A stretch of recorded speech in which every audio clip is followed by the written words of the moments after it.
ministère de l'Intérieur, à travers la Direction générale des collectivités locales, DGCL, a organisé une formation de renforcement de capacité au profit des maires et des populations, de définir les actions à entreprendre en matière d'infrastructures et d'équipements à réaliser pour le développement à moyen terme d'un quartier appelé PAC. Le cabinet MSA Consulting, en groupement avec le cabinet NB Consulting, est chargé de dérouler un programme de renforcement des capacités, en tout cas des villes bénéficiaires en tout cas de cet accompagnement-là. Pour rappel, d'abord on est revenu pour une première étape élaborer ce qu'on a appelé les PAC sommaires, les plans d'aménagement concerté de quartier, suivant une logique participative. Ensuite, on est revenu pour vraiment élaborer les PAC définitives. C'est un outil très important qui nous permettra à l'avenir de mieux cerner et mieux réaliser les projets qui tiennent à cœur effectivement les municipalités, mais également nos autorités.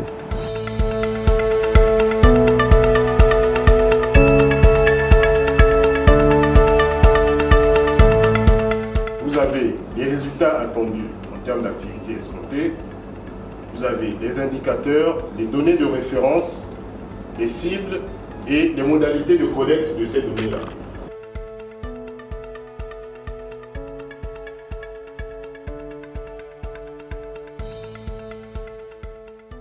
L'objectif général de la formation était de construire des références communes entre les différents acteurs du quartier sur les enjeux les plus importants du PAC et outiller les participants à s'engager dans la mise en œuvre ainsi que le suivi et évaluation de la mise en œuvre du PAC. Au niveau des PAC, il y a une méthodologie qu'on suit toujours. C'est pourquoi on parle des PAC de concertation avec les populations. Et les populations ont fait des tirs qui ont permis donc de prioriser certains projets. Et avec le MOS, nous faisons l'identification, sinon le besoin des populations. Les populations expriment leurs besoins. Et nous mettons en place ce qu'on appelle les GIC, les groupes d'intérêt communautaire.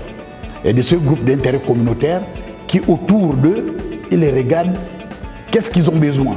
Ça peut être un escalier, ça peut être un lavoir, ça peut être une case communautaire, ça peut être une case à mode de manioc.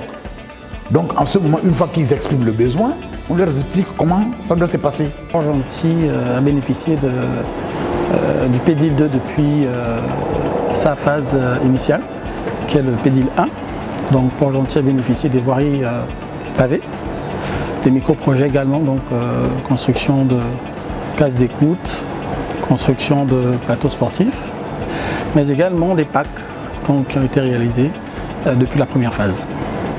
Le comité de développement de quartier peut être institutionnalisé en lui donnant le statut et la structure d'une organisation communautaire de base et amener les participants à maîtriser les spécificités des différents outils du PAC et à pouvoir établir un diagnostic synthétique et transversal.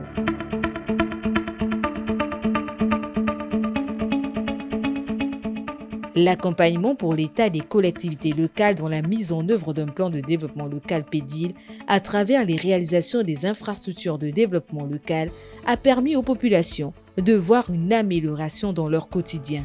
Pour les 8 autres capitales provinciales qui ont bénéficié du cadre de planification sectorielle à l'échelle du quartier, le ministère de l'Urbanisme a soutenu l'élaboration des schémas directeurs d'aménagement et de l'urbanisme. Nous avons toujours convié les techniciens, différents techniciens, de vos aides, représentant donc vos différentes organisations centrales. C'est parce que c'est une question d'importance capitale. Cette question de la mise en œuvre, d'abord de la mise en place d'un schéma directeur d'aménagement et de l'urbanisme est une volonté du président de la République, Ali Bongo Ondimba. Et donc, c'est le président lui-même qui a instruit le gouvernement pour qu'il y ait un outil tout à fait donc, prioritaire et qui puisse guider les aménagements qui peuvent être faits dans une certaine localité. Ça concerne généralement les zones sous-intégrées, pour les mettre en valeur. Il y a des zones à densifier, à consolider, ce sont des zones qui ne sont pas très denses.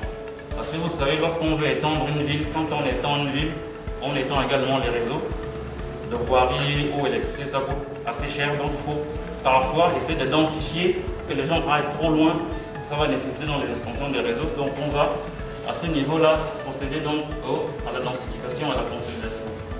Après une phase A qui était essentiellement axée sur le développement de la méthodologie de travail, nous avons entamé une phase B, analyse territoriale et enjeux de développement.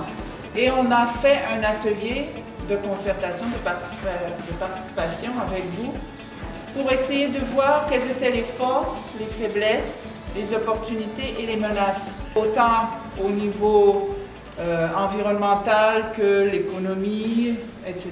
Donc il y avait plusieurs thématiques.